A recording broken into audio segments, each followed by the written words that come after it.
Hi, my name is Nicholas Thayer. I'm a composer and interdisciplinary maker from London, now living in Utrecht. And today I'm going to talk a little bit about a piece that I've just been involved with called Infinite. Infinite is a dance theatre piece commissioned by Skånes Dance Theatre in Malmö in Sweden. I was working on this piece with the choreographer Wupke Kaldesma, light designer Tom Visser, set designer Martin Chokorusek, and costume designer Jessica Halberg. Today I'm going to talk a little bit about the process of this interdisciplinary collaboration, and I'm going to focus particularly on one of the movements from the piece.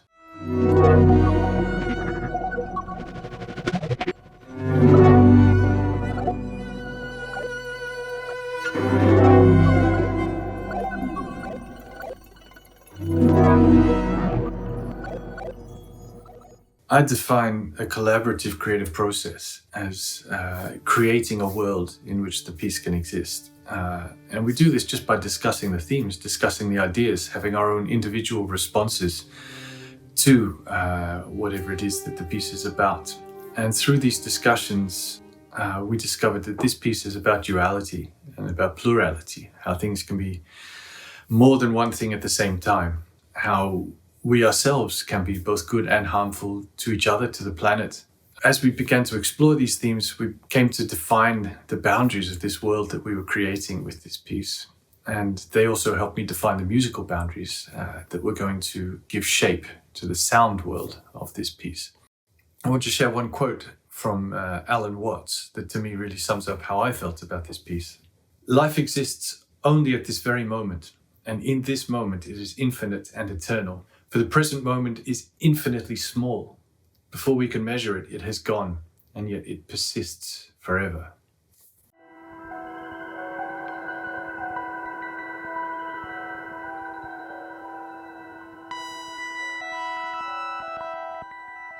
So now I'll zoom in a bit and focus on one particular movement or moment from this piece. This is the piece called On Variegating on the album, which is out now on Oscillations Music.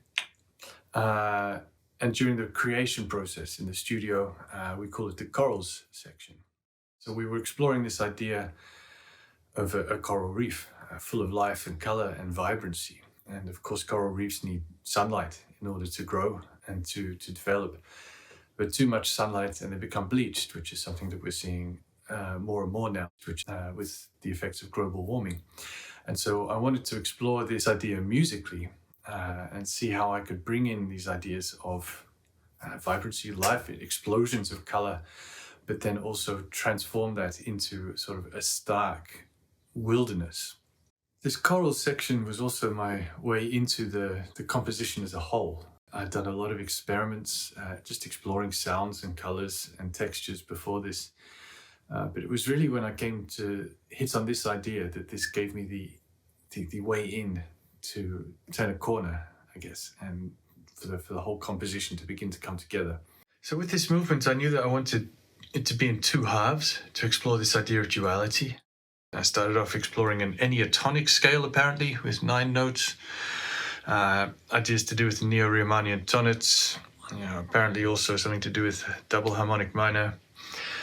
Some notes about the piece, some non-retrogradable rhythms, some diagrams about possible shape of the movement, more non-retrogradable rhythms in 7/4. But eventually I came on this chord progression, and this is the chord progression for the first half of the piece. We have 5 cycles of this progression, and each cycle grows and develops a little bit more.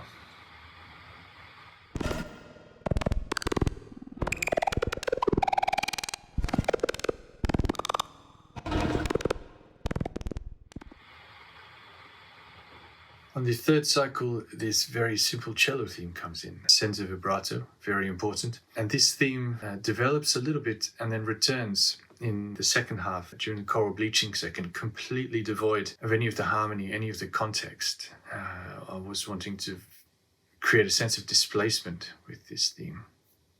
Okay, let's take a look under the hood inside this Ableton project. As I mentioned, for the first half, here we can see we have some cues and some structures, and it's fairly clear. We have the first half and the second half here. In the first half, I mentioned we have this chord progression that happens 5 times, 5 cycles. We have a a Super 8. We have these strings that are being modulated through the modular, which gives them a kind of unsure feeling, and then a sub supporting all of that. And then I wanted to bring in these ideas of randomness and sort of vibrancy and life to this moment. And so I created a few different layers of what I was calling sprays and arpeggios and randomness.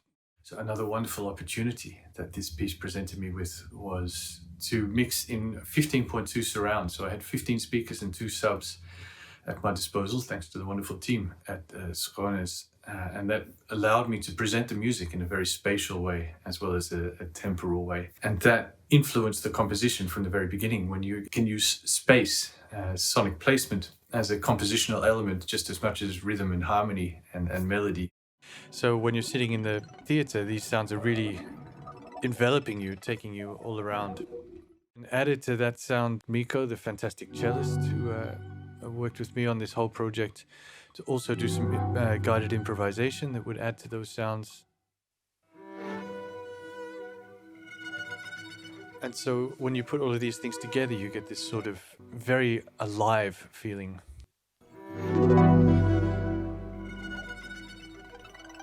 A sort of sense of growth and change, and these waves that are coming through the coral reef, moving things around.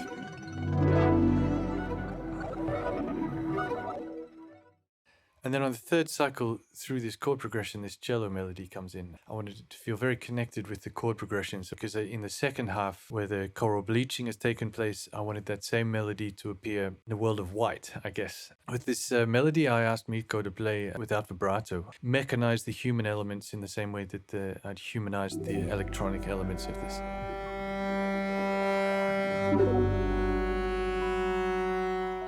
And later on, we'll hear the version of that in the second half of the piece. And then on the third cycle, this line on the Moog comes in. And this brings in the notes that are going to really form the backbone of the second half of the piece, of the bleaching. And it's just a very simple line that comes in. And it just sits there in the background behind everything else. But as we head towards this moment of stasis, the bridge of this whole section, which happens here, the break, the inversion, the floating, is this sort of moment of realization, timelessness, where things are beginning to change, are beginning to transform. And suddenly we get this movement towards this almost unstoppable motion, that things are getting a bit out of control. But all of the notes contained in this sort of arpeggio line that's happening here are introduced from that Moog line earlier.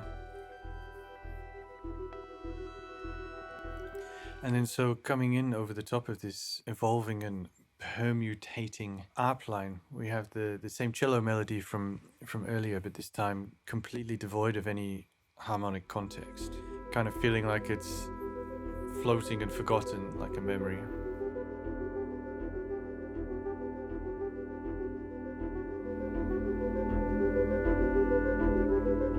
So the second half of this piece is about this choral bleaching that's happened. And for this, I took an idea from Italian composer Caterina Barbieri. And I did this all inside of Ableton and then sent the output to the modular. So very simply, I'm using this mod snake device as the sequencer here. I set up an automation, a macro control over the amount of notes in the sequence. And that's what you can see here with the automation. We go from 4 notes to 5 notes, back down to 4, 5, 6, 7, 8. And as you can see, notes 1 through 5 are very fixed values. But then when we get up to notes 6 and note 7, these are being randomly generated by this expression control here. Each time a new MIDI note comes in, it generates a new value for these 2 notes in particular. The 6th and the 7th notes change every time. I use the quantizer, the scale quantizer here to make it sure everything is in key, and I've just put an operator at the end of here so we can hear what's going on. So when we have 4 notes in the pattern, a minor sequence, add in the 5th note, and as you can hear, it's still very static. It's still these same ideas. Bring in the 6th note, and you can see these values changing each time. And the 7th note. All of those are being controlled by changing velocities as well. So we get a pulse that feels like it's happening every 4/16 notes, but the notes themselves are changing, and the relationship between the pulse and the sequence is constantly changing as well. And how that ended up sounding is something a bit like this. Here we have the 4-note pattern slowly evolving. And then because of this nature where we added an extra note, the pattern feels like it's slowing down. Everything feels like it's going into a kind of stasis, I guess. Added a cello following the pulse.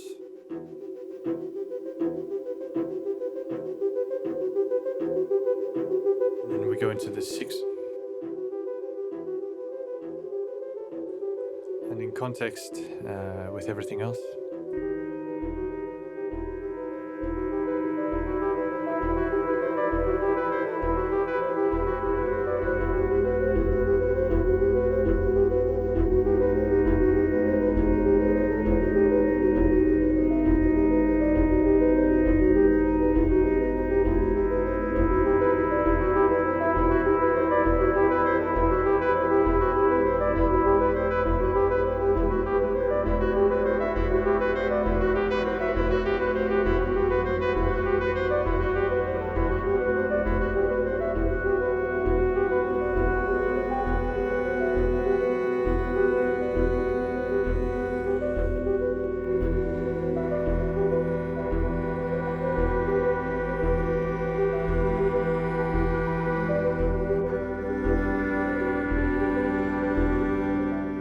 So there's some of the musical and conceptual ideas behind this piece, On Variegating, or the chorals section, as it's sometimes known, from Infinite with Skånes Dance Theatre and Vuki Kaundersma. I hope you got something from it. I certainly enjoyed putting these thoughts together. Thank you to Anatomy of a Cue for the opportunity to share these ideas with you. And yeah, have a good day.